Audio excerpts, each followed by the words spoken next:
अस्सलामुअलैकुम, मैं हूं जवाद सरवर। अच्छा, कल जो हमने देखा था कि किस तरह से आप कार्बोक्सिलिक एसिड को जो है वो प्रिपेयर कर सकते हैं गिगनार्ड रिएजेंट से। आज सेकंड प्रिपरेशन है, that is from the hydrolysis of the nitriles. इसको जो है अच्छे से समझेंगे, इसके रिएक्शन को भी समझते हैं। अच्छा, यहाँ पे क्या है कि जब हम nitrile means carbon triple bonded with the nitrogen, this is nitrile.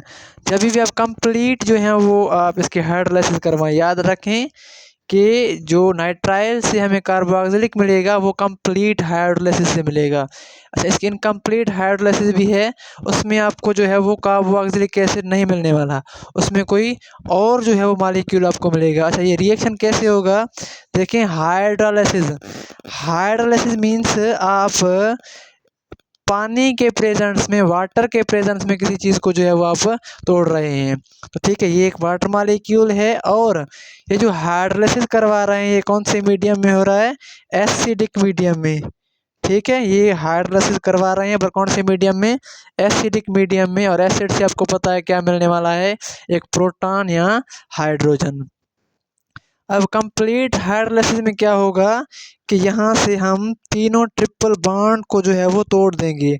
यहाँ पे 2 पाई बॉन्ड थे, एक सिग्मा बॉन्ड था, दोनों पाई बॉन्ड और एक सिग्मा बॉन्ड को आप ब्रेक डाउन कर देंगे तो क्या होगा, इस कार्बन के ऊपर जो है वो पॉजिटिव चार्ज और इस नाइट्रोजन के ऊपर नेगेटिव चार्ज जनरेट हो जाता है। ठीक है, तो क्या होगा, यहाँ से 3 जो हैं वो H प्लस आइन आएंगे और 3 जो होंगे वो OH माइनस हाइड्रोक्सिल आइन्स जो हैं वो आ जाएंगे।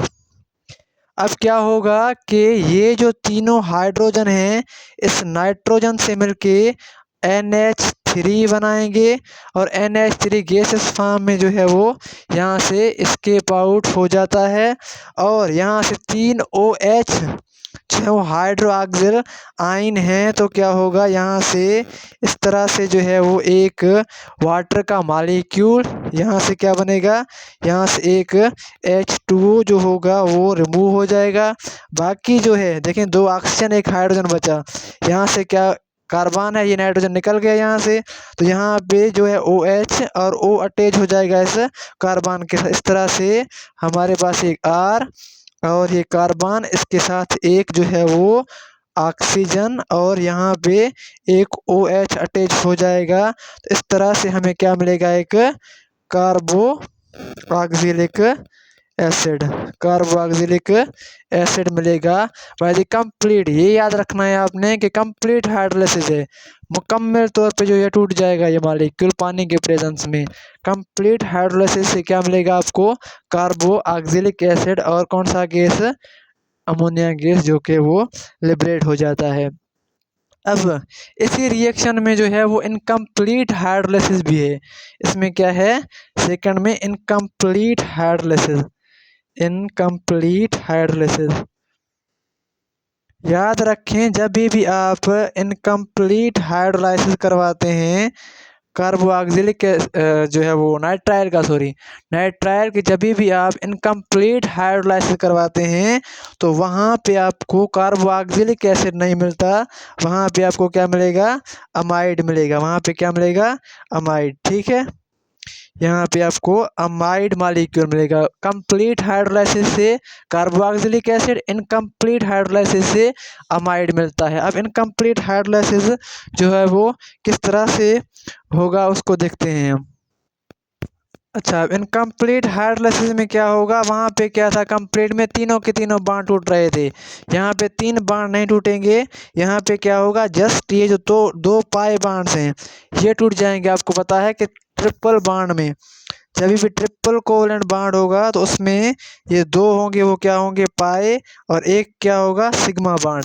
तो इनकम्प्लीट हाइड्रोलाइसिस में क्या होगा, दोनों के दोनों पाए बांड जो है वो टूट जाएंगे पर सिग्मा बांड नहीं टूटने वाला यहाँ पे। अब क्या होगा, यहाँ पे ये जो है वो 2, इसी तरह से इस पे पॉजिटिव नेगेटिव चार्ज, 2 हाइड्रोजन जो हाइड्रोजन आयंस हैं वो यहाँ पे आ जाएंगे और 2 OH 2 क्या हो जाएंगे, हाइड्रोक्सिल आयन जो है वो यहाँ पे आ जाएंगे। अब क्या होगा, यहाँ से जो है एक वाटर का मॉलिक्यूल जो है वो रिमूव हो जाएगा इस तरह से वहाँ पे कंप्लीट हाइड्रोलाइसिस में हुआ था।